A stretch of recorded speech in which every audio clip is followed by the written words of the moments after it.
पद्मेश 24/7 के माध्यम से हम जिले भर की पल पल की ताज़ा तरीन खबरों का प्रसारण करते हैं और दूसरे दिन यूट्यूब के माध्यम से भी आपको खबरें दिखाई जाती है। लेकिन यूट्यूब में प्रतिदिन की पूरी खबरें नहीं होती बल्कि चुनिंदा खबरें ही दिखाई जाती है। अगर आप जिले भर की संपूर्ण ताज़ा तरीन खबरें देखना चाहते हैं तो जल्द ही अपना पद्मेश डिजिटल सेटअप बॉक्स लगवाएं। सेटअप बॉक्स लगवाने के लिए संपर्क करें 07632240222 या फिर 8319969927।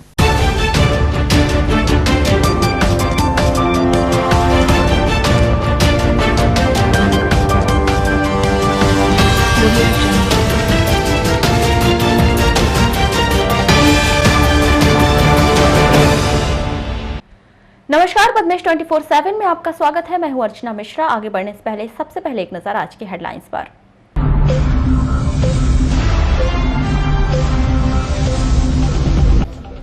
आकाशीय बिजली गिरने से एक महिला की मौत, लांजी तहसील के कारंजा की घटना।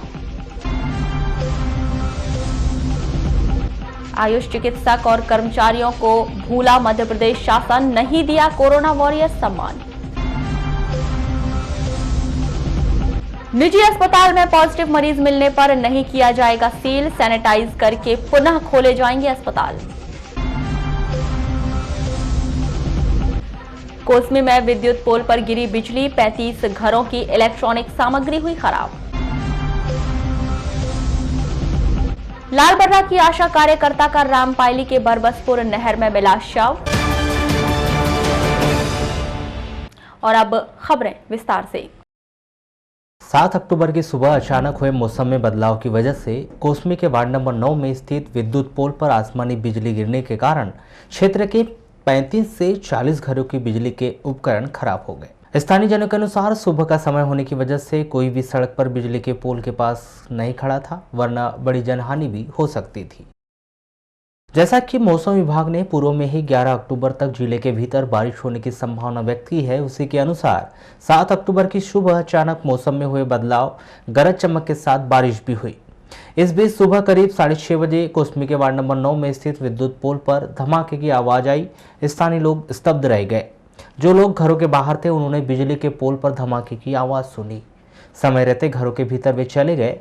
बिजली गुल होने की वजह से तत्काल तो पता नहीं चल पाया, लेकिन जैसे ही बिजली आई तो पता चला कि घरों में लगे टीवी और अन्य बिजली उपकरण पूरी तरह से खराब हो चुके हैं। ये सर 6 बजे के 10 मिनट के बीच में समय सर मैं निकली, झाड़ू वाड़ू लगाई सर, और जैसे ही मैं रिटर्न गई तो जोर से धमाका हुआ सर इसमें खंबे में, और एकदम से उसका कनेक्शन यहाँ तक के अपने मीटर तक के ले लिया उसने। हानि तो नहीं हुई सर। बच्चे हैं बस। हाँ। बच्चे कितने लोग सामने खड़े थे यहाँ पे? 10-15 लोग। सुबह क्या हुआ था, मम्मी सुबह उठी जल्दी, हमारे घर मम्मी जल्दी उठ जाती है, तो हम लोग सोए रहे हुए थे, तो मम्मी झाड़ू लगा रही थी, तो अचानक से क्या हुआ कि बिजली कड़कने की आवाज़ आई, तो मम्मी फिर अंदर चले गई। फिर थोड़ी देर बाद देखे कि पूरा वायर ही जल गया, एकदम बहुत आवाज़ आई, एकदम चिंगारी टाइप की। फिर देखा गया कि हमारे घर का एक बल्ब उड़ा है और एक चार्जर उड़ा है, और उसके बाद देखिए कि यहाँ पे पूरा वो ब्लास्ट हो गया, और ऊपर का एक वो देखिए टुकड़ा दिख रहा है, वो भी टूट गया था। अब लाइट आने पे पता चलेगा कि क्या क्या नुकसान है और क्या नहीं। ये क्या हुआ, सुबह जब नींद खुली तो बहुत कड़क बिजली बादल चमकने लगे, और उसके साथ ही एक बहुत जोरदार यानी कड़क हुई, तो उसके पहले बिजली चले गई थी, लेकिन हमारे इन्वर्टर है तो उससे हमारा पंखा चल रहा था। लेकिन जब वो बिजली ऐसा लगा जैसे हमारे छत पे ही गिरी, बहुत करीब में गिरी है, और जैसे ही वो बिजली गिरी वैसे। स्थानीय जन बताते हैं कि 35 से 40 घरों के बिजली के उपकरण खराब हो गए हैं, जिस कारण लगभग 3 से 4 लाख रुपए का नुकसान होने का अनुमान लगाया जा रहा है। नुकसान 3-4 लाख रुपए का हो सकता है, क्योंकि लगभग सभी के यहाँ कुछ ना कुछ नष्ट हुआ है, कुछ ये हुआ है। लाइट आ गई है अभी, और जब बिजली चमकी आवाज हुई जोर से तब लाइट नहीं थी। अभी लाइट आने पे हमने देखा तो हमारे यहाँ टीवी और पंखा बाकी उड़ गया। सभी के घरों में यही हाल है क्या अभी? हाँ, लगभग सभी। कितने घरों में ऐसी प्रॉब्लम आई होगी?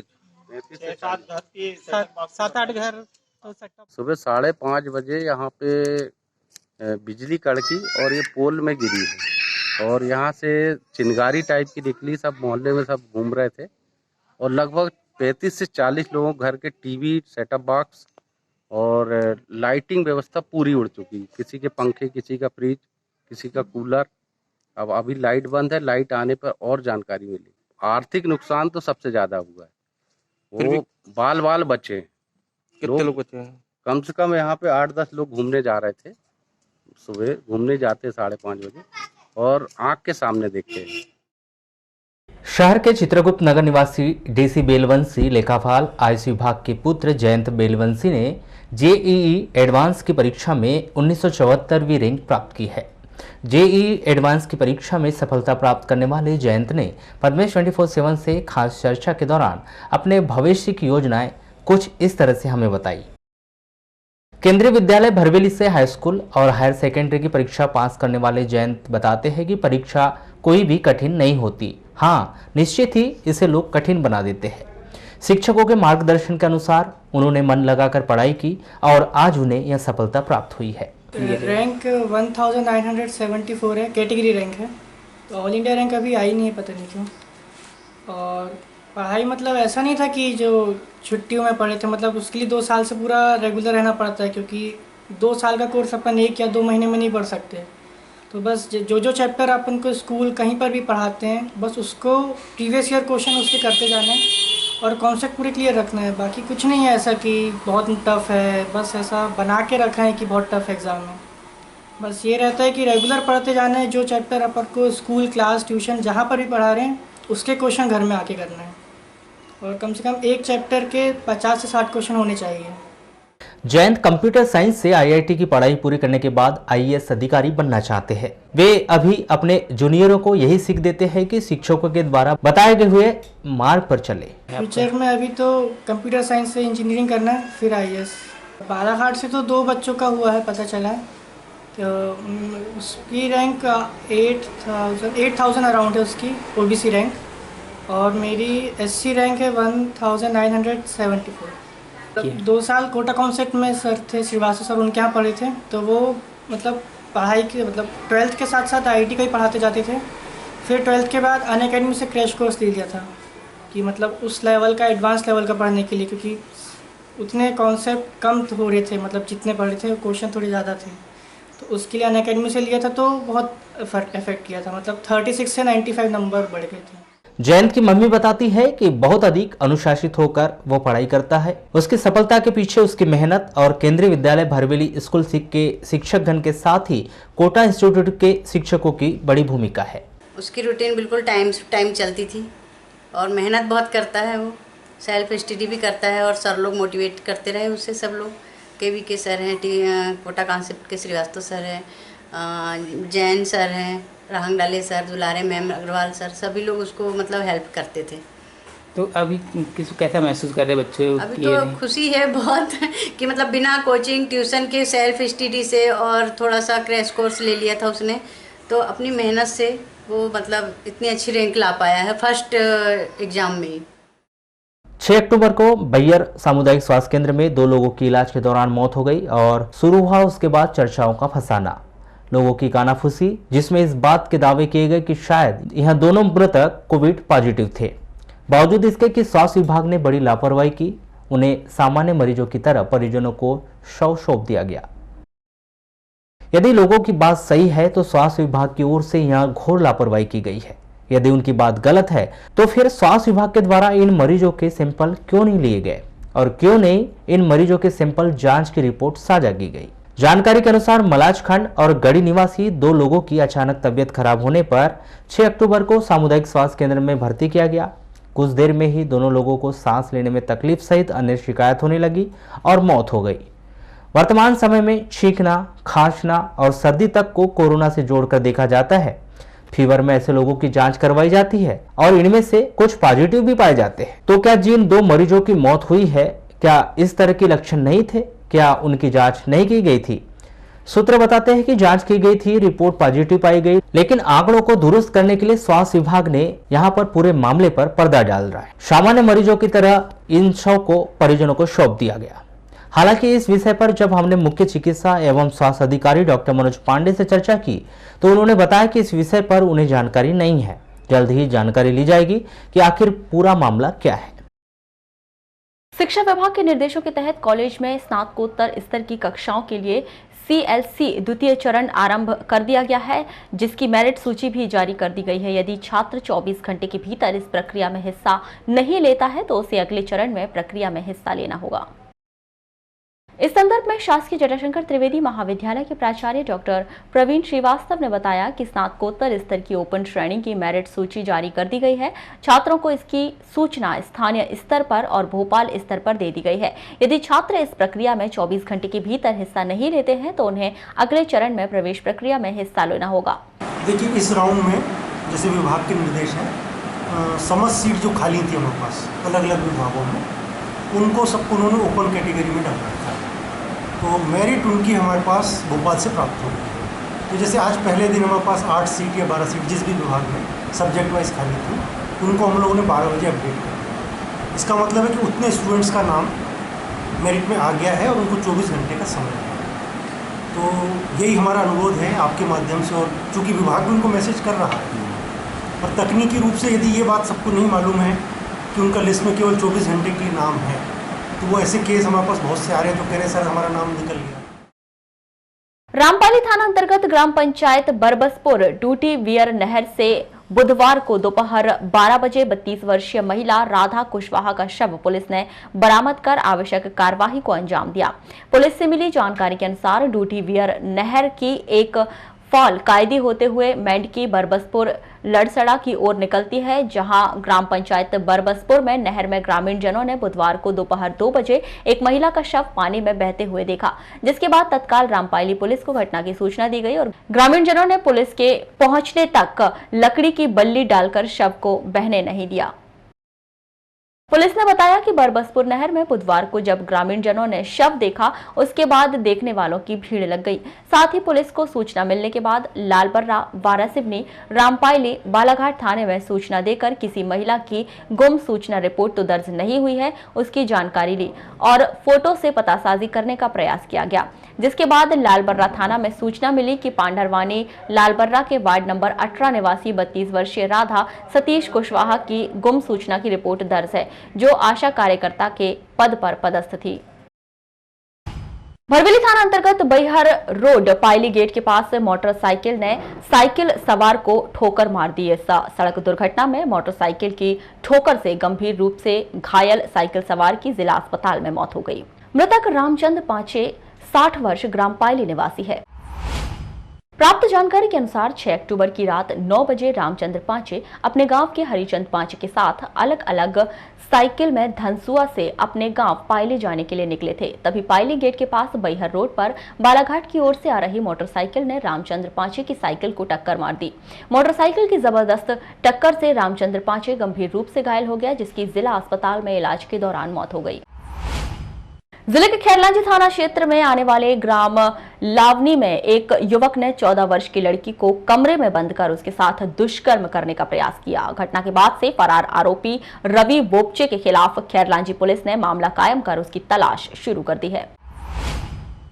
प्राप्त जानकारी के अनुसार यह घटना 5 अक्टूबर को दोपहर 1 बजे घटी। यह लड़की अपनी छोटी बहन के साथ उसका हाथ पकड़कर हवन के कार्यक्रम में गोवारी मोहल्ला जा रही थी। तभी रास्ते में नल के पास पहुंची, तभी गांव का रवि बोपचे ने नाबालिग के साथ दुष्कर्म करने का प्रयास किया। झाड़ फूक करने बाबा के पास ले जाने का झांसा देकर एक व्यक्ति ने महिला को जंगल में ले जाकर उसे अपनी हवस का शिकार बना लिया। यह घटना 2 दिन पहले परसवाड़ा थाना क्षेत्र में आने वाले ग्राम खलौड़ी के जंगल में हुई। 36 वर्षीय महिला द्वारा की गई रिपोर्ट पर परसवाड़ा पुलिस ने राजू जायसवाल परसवाड़ा निवासी के खिलाफ मामला कायम कर उसकी तलाश शुरू कर दी है। प्राप्त जानकारी के अनुसार पीड़ित महिला का पति मानसिक एवं शारीरिक रूप से कमजोर है। उसी की दवा करवाने के नाम पर महिला को दूसरे गांव ले जाकर इस घटना को अंजाम दिया। लांजी तहसील के अंतर्गत ग्राम पंचायत कारंजा के ग्राम सुई टोला में 7 अक्टूबर शाम को अचानक मौसम परिवर्तन के बीच आसमानी बिजली गिरने से एक महिला की मौत हो गई। घटना के संबंध में मिली जानकारी के अनुसार ग्राम पंचायत कारंजा के सुई टोला निवासी अनीता पति पवन तुरकर उम्र 26 वर्ष, जिसकी मौत लगभग शाम 6 बजे घर में ही आकाशीय बिजली गिरने से हो गई है। चलिए एक खबर आपको ऐसी दिखाने जा रहे हैं जिसमें मध्य प्रदेश सरकार ने एक बार फिर इस कहावत को चरितार्थ कर दिया है कि एमपी अजब है, एमपी गजब है। जी हां, एमपी अजब है, एमपी गजब है। इस खबर को पूरा देखिए तो आपको भी लगेगा कि सच में एमपी अजब है और एमपी गजब है। एमपी अजब है, सबसे गजब है। एक नहीं दो नहीं सैकड़ों यहाँ शेर हैं, पेच में था मोगली का नाम 12 सिंह है। MP अजब है, अरे सबसे गजब है। संगमरमर खुदता नहीं, छूता आसमान है, और साची देता सबको शांति का फरमान है। MP अजब है। दरअसल वर्तमान परिप्रेक्ष्य कोरोना संक्रमण काल के दौरान फ्रंट पर काम करने वाले कोरोना वॉरियर्स को मध्य प्रदेश सरकार ने एक सर्टिफिकेट देकर सम्मानित करने की योजना बनाई। इसी कड़ी में जिले के 1300 से अधिक शासकीय सेवक और कुछ गैर शासकीय लोगों को यह सर्टिफिकेट सम्मान प्रदेश शासन की ओर से दिया गया। बात भी सच है कि जिन्होंने इस संक्रमण काल में फ्रंट पर रहकर काम किया, उन्हें यह सम्मान मिलना भी चाहिए। इस सूची में उन सभी का नाम शामिल है जिन्होंने बीते 6 से 7 महीनों के दौरान मानव सेवा के लिए अपना सब कुछ समर्पित कर दिया है। ड्यूटी आवर्स में कहीं ज्यादा काम किया और दिखा दिया कि वे इस संकट की घड़ी में कितना बेहतर काम कर सकते हैं। इस सूची में चिकित्सा विभाग के आला अधिकारियों से लेकर वार्ड बॉय, अस्पताल के कपड़े धोने वाले धोबी सहित चिकित्सक, स्टाफ नर्स का भी नाम शामिल है।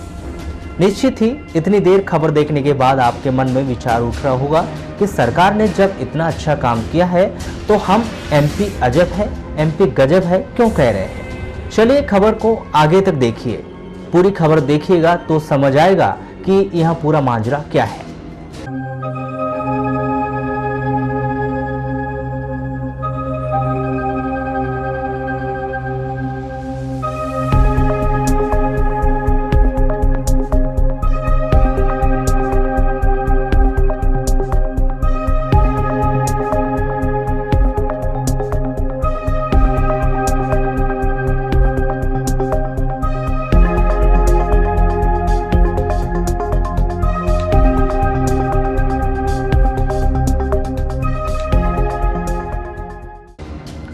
बात निकली है तो दूर तलक जाएगी। भोपाल में सर्टिफिकेट बने और बालाघाट से यह नाम भेजे गए, लेकिन इसमें सबसे बड़ी चूक यह हो गई कि इस पूरे कोरोना संक्रमण काल के दौरान फ्रंट पर रहने वाले योद्धा, आयुष चिकित्सक, आयुष स्टाफ को पूरी तरह से दरकिनार कर दिया गया। इस 1300 की जंबो लिस्ट में इनका नाम कहीं भी शामिल नहीं किया गया। जिले में कोरोना की लैब टेस्टिंग से लेकर उसकी रिपोर्टिंग करना और डेडिकेटेड कोविड मरीजों की सेवा करना, 7 सैकड़ा से अधिक लोगों को ठीक कर घर लौटा देना, यह सब कुछ आयुष चिकित्सक के और आयुष स्टाफ के द्वारा किया गया है।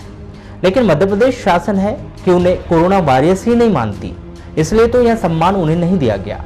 हालांकि इस विषय पर आयुष चिकित्सकों को इस बात का मलाल जरूर है कि उन्हें इस सम्मान के लायक भी मध्य प्रदेश शासन ने नहीं समझा, बावजूद इसके कि उन्होंने कैमरे पर कुछ भी बोलने से इनकार कर दिया। मुख्य चिकित्सा एवं स्वास्थ्य अधिकारी डॉक्टर मनोज पांडे बताते हैं कि कुछ और सर्टिफिकेट अभी आना बाकी है, जिसमें आयुष चिकित्सक और स्टाफ के भी सर्टिफिकेट आएंगे। देखना अब यह है कि आखिरकार स्वास्थ्य विभाग मध्य प्रदेश शासन के द्वारा आयुष चिकित्सकों के नाम में देरी क्यों की गई, या फिर गलती सुधार कर उन्हें सर्टिफिकेट दिए जाते हैं। तो ये थी अभी तक की खास खबरें। अगले न्यूज बुलेटिन के साथ फिर मुलाकात होगी, तब तक के लिए नमस्कार।